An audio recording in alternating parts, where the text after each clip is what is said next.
And we interrupt sports for this breaking news here on CBS LA at 10, a pursuit in Anaheim. Let's go up to Desmond Shaw live in SkyCal with the very latest. Desmond. Well, Juan and Susie, we're trying to get some information here as we are westbound on Catella Avenue coming into the Garden Grove area. We found this. Well, actually I have to credit Mike Rogers for finding this. He noticed that the Anaheim police helicopter Angel 1 was up in the air, kind of looking like they might be on a pursuit, and so we asked them, and indeed they are, because they're in encrypted frequency. So a lot of the agencies in Orange County, very tough to know what they're up to at any given moment. So I know the assignment desk is working to try to find out what the want is. It's actually, okay, so it's going to be Orange County Sheriff's deputies that are in pursuit right now. And boy, let's look at here as they come up. They're looking pretty aggressive. I think we might be going a little bit too fast for a pit maneuver here, but we'll see what happens. So this was right smack dab in the middle of the Disney flight restricted area, right over there by Disneyland is where we were first seeing this. So we met it at the western edge of that. So again, westbound on Catella, kind of on the border of Garden Grove, not too far away from Huntington Beach here, and we're making a southbound turn onto Beach Boulevard, which would take us down to Huntington Beach. So here is the vehicle right here that they have been pursuing. They are on the ground. They are in the air. We know that Orange County agencies tend to be pretty aggressive when it comes to some of these pursuits, so we'll see how they handle this, and hopefully we can find out what started all this pretty soon as well. Juan, Mike, Susie? A question for you, Desmond. When you got the alert to head over there to the Anaheim area to check this out, was this pursuit already on surface streets? Did it ever make it on freeways? Do you know?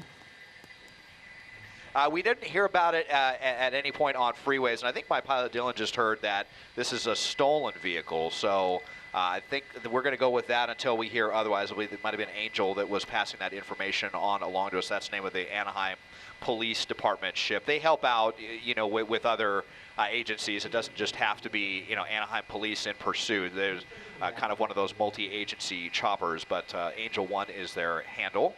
And we're now on a small surface street, pretty slow speeds. We haven't seen anything. Slowing down a lot. We haven't heard about anything super, slowing down quite a bit. We haven't heard about anything really crazy. I'm wondering if, trying to zoom in here, just kind of looking at these tires, seeing if they were damaged or anything, but I can't see any damage to the tires, but we're really, really slow here. Yeah, maybe they ran out of gas or something. We'll see what.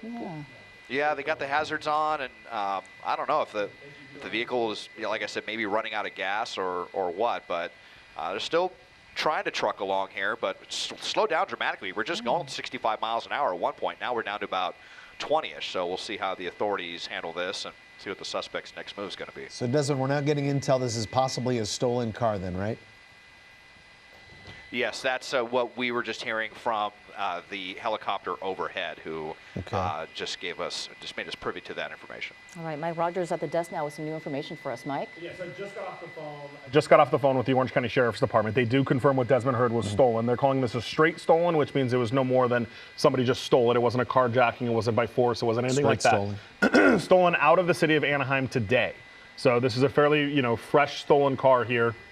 Allegedly stolen out of the city of Anaheim. The Orange County Sheriff's Department at some point picked it up. It's unclear where they picked it up because Anaheim is not their jurisdiction. So they must have picked it up somewhere outside of the city of Anaheim where they have jurisdiction, began chasing it, and that's where this all kind of started. Now, it does look like, I'm trying to backtrack the Angel helicopter, and it looks like we're kind of almost in the same area where this may have started. So kind of coming back into this area, it looks like at least where he may be familiar with it. And I could hear, while I was on the phone with the Sheriff's Department, I could hear the radios in the back say, get ready for a foot bail, likely because of these very, very slow speeds that, Des was talking about. That's always indicative of maybe somebody trying to figure out what their next move is. Obviously, Orange County Sheriff right behind them on this move. That's what it feels like, Mike. He's going so slow. The hazards are on. We didn't see that just a few moments ago, and now he's on narrow streets, cars parked on both sides.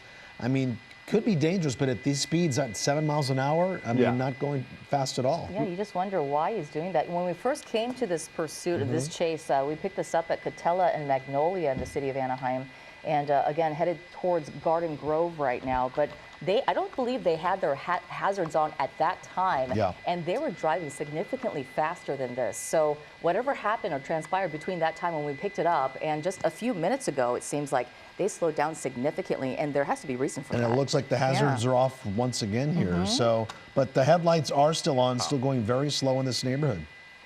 He is, and I think, Des, did you get a second to look in the passenger's window? Is there somebody in the passenger seat? I didn't get a very good look in that. We'll see if we're able to maybe get in front of the vehicle at some point here and see if we can peek through, or let's see. We're playing with the. I think they got the sunroof open here. It looks like. Yeah, there is see if we somebody can in the peek in passenger seat, there. Yeah, there you go. So we do have at least 2 in the vehicle. They've got the sunroof open as well, so they can definitely hear the chopper blades overhead on this one. And now speed's kind of picking back up. So.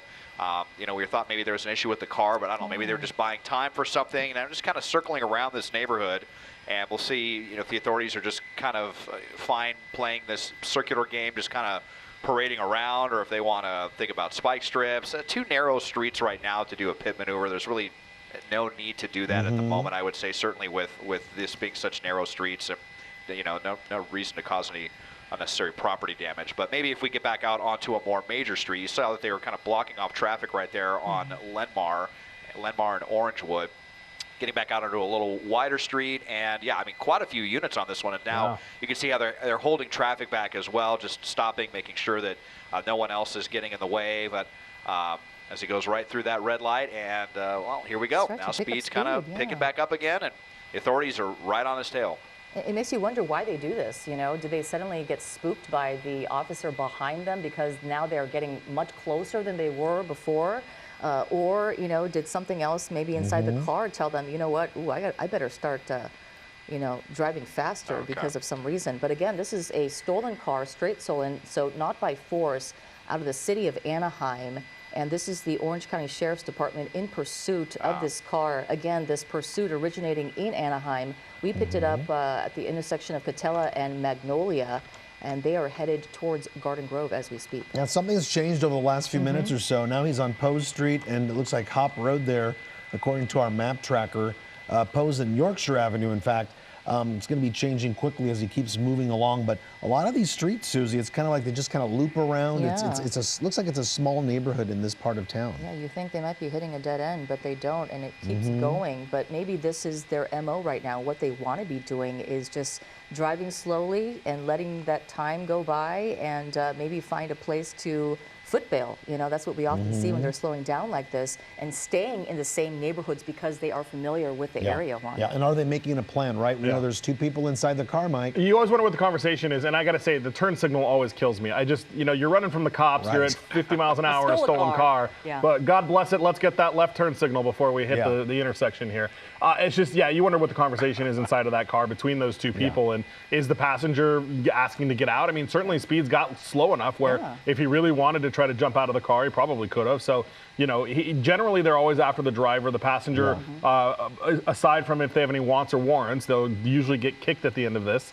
Because they are usually just the passenger in all of this, as long as they didn't have anything to do with the alleged theft of the car here. So we'll see how that all goes down. But yeah, I mean, you just wonder what those 2 are talking about, and just circling in the neighborhood here, and see Angel is overhead, and it looks like they're coming, Duke is coming in too, which is the Orange County Sheriff's helicopter. So they'll have a second set of law enforcement eyes in the sky over this too. And we'll see if the Sheriff's Department wants to try to do spike strips, or, we're too slow and too narrow of a street, as Desmond was mentioning, likely for a pit. Yeah. But, we'll see. Is this dead end, Des? Yeah, it's a cul-de-sac. Mike, it seems like all you need is one car. Cul-de-sac right here. And cul-de-sacs can be very tricky. Well, this is... Go ahead, Des.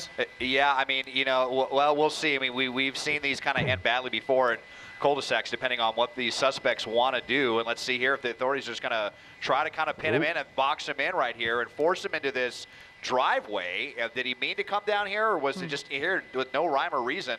Finally stopping the car. I mean, this is over. Nowhere to go. Time to stop the vehicle.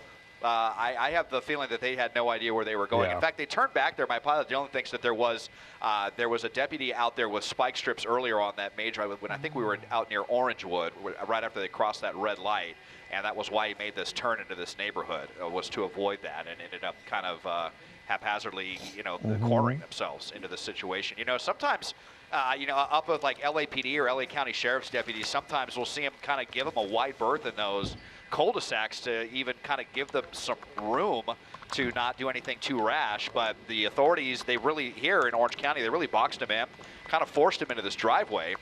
So it definitely harrowing for whoever lives here on this cul-de-sac at Fillmore Drive and Arthur Drive on the border of Anaheim and Garden Grove. But let's see if the suspects want to give up peacefully or what their plan is here, or if we have to get canines involved or any of that kind of stuff. And Desmond, it looks like, I mean, they took this car to the very last inch of road that they could, even nudging the front of the car kind of under the awning there. They've got the sunroof, it looks like it's open, or at least it's clear. You can see through it a little bit. You got the guy looking back at the window. It's just, obviously they're being given commands to get out of the car right now and are clearly not doing that as they continue to sit in the car. There's absolutely nowhere they can go. I mean, even if they try to get out and run, there's a ton of cops right there behind them. So, I mean, it's just this waiting game. Do you see K9 anywhere? I didn't see them in the chase initially. I don't know if you see them back there at all. Yeah, we'll just kind of pop out here and take a look if we see that, on the tops of any of these cruisers. And I don't at the moment, but you can see just how many, deputies are tied up in all of this. And if you said, we have 2 helicopters. Oh, there you go. You got a dog right there, Des. All right. Yep. So, I mean, wasting no time, and we'll see if that is enough to get these suspects going. It's just such an interesting juxtaposition when we're talking about, certain agencies in LA County versus almost any agency in Orange County. I mean, I know that there's times where they have to call the canine, or it can take them a long time to get on the scene. The canine is there already. If this pursuit just, the vehicle only stopped a minute or two ago, and they've already got the dog out here and amped up and ready for anything. So you have a short leash, so to speak, pun kind of intended when it comes to the Orange County agencies here.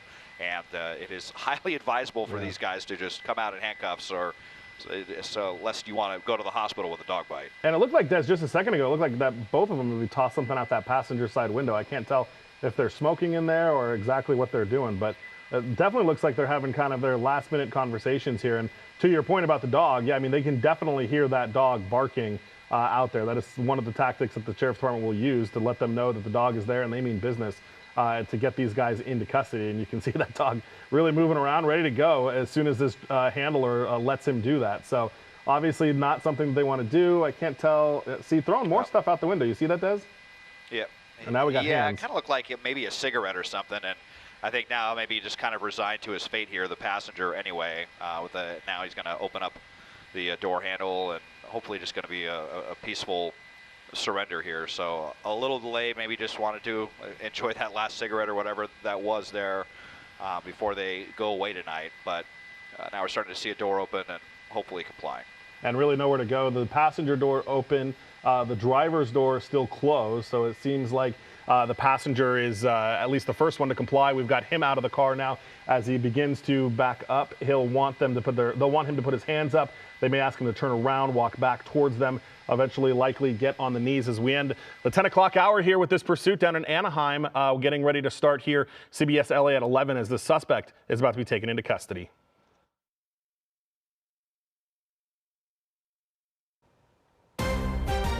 And right now at 11, breaking news. A pursuit comes to an end in Anaheim. And Desmond Shaw live in SkyCal. Des. Yeah, Pat and Rudabay, it was a mostly slow-speed pursuit or at least we first heard about it near Disneyland. The stolen vehicle pursuit. Here you see the passenger that was involved in this finally coming out to surrender. They would kind of hold up here for a couple of minutes, but they got the canine out here already, and a lot of deputies, these suspects surrounded, pinned into this cul-de-sac here. And so now we have the passenger who has just peacefully surrendered, and now we'll see if the driver is about to do so. There were no crashes. It looked like the suspect may have kind of accidentally got themselves into this one-way neighborhood trying to avoid some potential spike strips that had been set up in their path, but ended up coming into this dead end using the very last inch of pavement, as Mike was saying here, into this driveway. Kind of crazy for people that live here, just probably trying to turn in for the evening, but we'll see if the driver in all this decides to surrender peacefully as well. And we're hearing there may be a dog inside the vehicle too, Pat and Rudabay. I know that always kind of tugs at all our heartstrings. Yeah, there he is. Aww. Looks There's like the dog wants to get out little pit bull, too. maybe. Yeah, and what they do, obviously, if they would probably, they would take the dog under their care, right, Desmond? Isn't that what usually happens if they have a dog, and where the guys, or whoever is in that vehicle are probably going to, get booked or something, they would take the dog?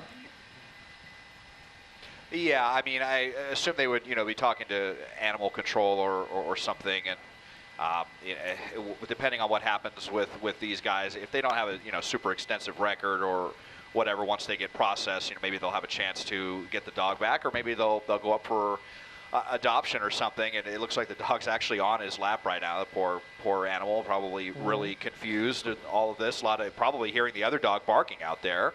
And it's all the kind of flashing lights and commotion and the loudspeaker of the officers telling him to come out. So, of course, we'll have to see what happens with this dog. But, the first step is just to come out and surrender, and then we'll deal with the dog afterwards. Yeah, hard to make out what's happening. It looks like the dog is now getting in the passenger side again. It's kind of been going back and forth, and you see the driver's at least one hand out the sunroof there. Yeah, and now I think he's going to be complying as well. Looks like he might be getting ready to come out the passenger side. Yeah, he crawled over to the passenger side. Might have trouble opening the driver's door because he drove right up to that other vehicle that was on the property. So looks like now he's going to be coming out the same way. And, hopefully the dog just inside just kind of stays calm and doesn't freak out. And, we can get all this resolved peacefully and quickly, and get that dog somewhere as well. Yeah, we're very concerned about the dog. Possibly they can call a family member or somebody could actually come and collect the dog. Well, they know that, they know them. Right, and sometimes in these chases, the passenger, unless the passenger has wants or warrants or is suspected in the theft, a lot of the times the passengers don't end up going to jail. So if that is the case and the passenger in this car doesn't end up going to jail, they may be able to take the dog as well. It just kind of depends on what that passenger's got going on and how involved they were in the alleged car theft. But not far from where the alleged theft happened. We are in the kind of Garden Grove area. The theft, according to Orange County Sheriff, happened in Anaheim. The car was stolen today out of the city of Anaheim. He's choosing not to open the door and instead climb out the window. I don't know if he's trying to make it so that the dog doesn't can't get out, maybe? doesn't get out the door as well. So, but he's finally surrendering as well after kind of an extended time here of kind of sitting in that car after pulling into this dead end into this cul-de-sac. We saw that police canine looking like it was ready to go just outside the car there, so that's probably also causing the dog a little confusion. Yeah, and it definitely creates concern for law enforcement. They don't want to send their dog into another dog and potentially have that conflict between two different dogs here. So the best thing this guy can do for his dog and for the situation is what he's doing right now. Moving very slowly.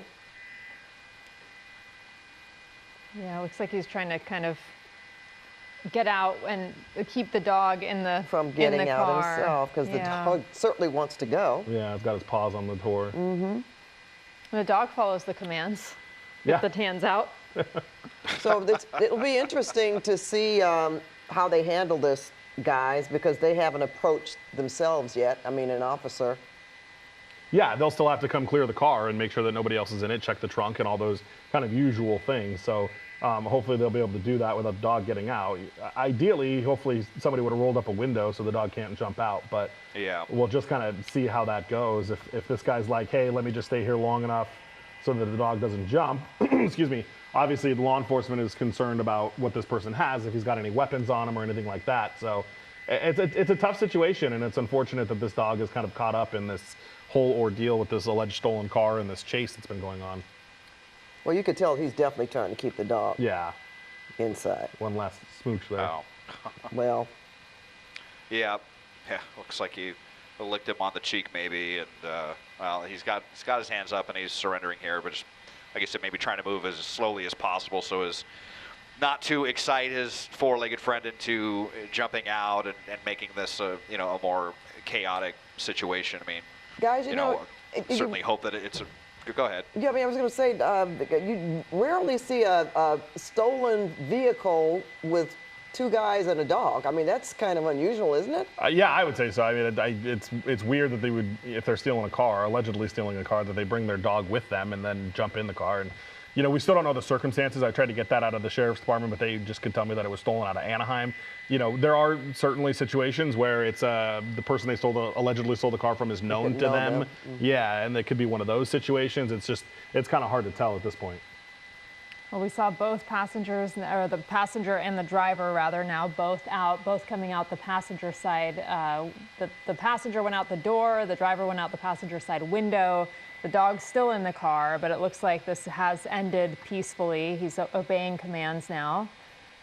as this entire thing came to an end in a cul-de-sac. It almost looked like they didn't know where they were driving. They kind of came upon a dead end there.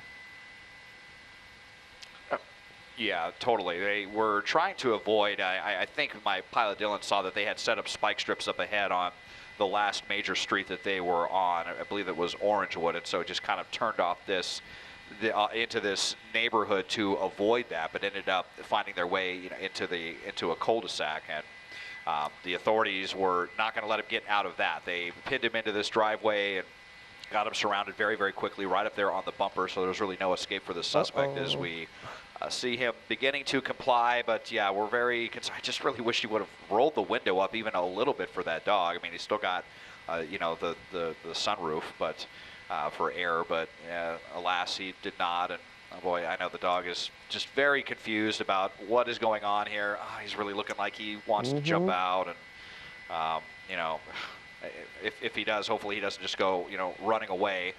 But so we'll see how hopefully the authorities can handle this pretty gingerly. Yeah, it's like on the verge of okay, well, getting back down now. But I mean, hopefully, I don't know, he's trying to shout some commands to the dog or something to just kind of stay there. But we'll see what happens here. They definitely seem bonded. You could see before he even got out of the car, the dog was on his lap. They were giving each other kisses. It definitely seems like this is his dog. Yeah, well, that makes it even more more precarious. But Yeah.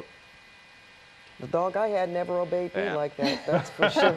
I'm just saying, he's obviously telling him stay, and he's done that for quite some time.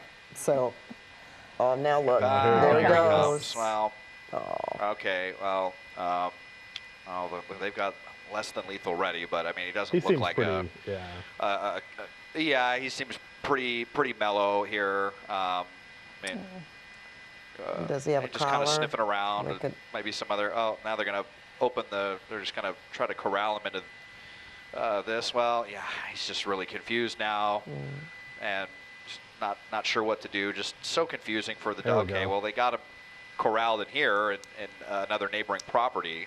I mean, I guess it's good for now, but. Yeah, because you don't want him to run away. Kind of an awkward ending here all the way around.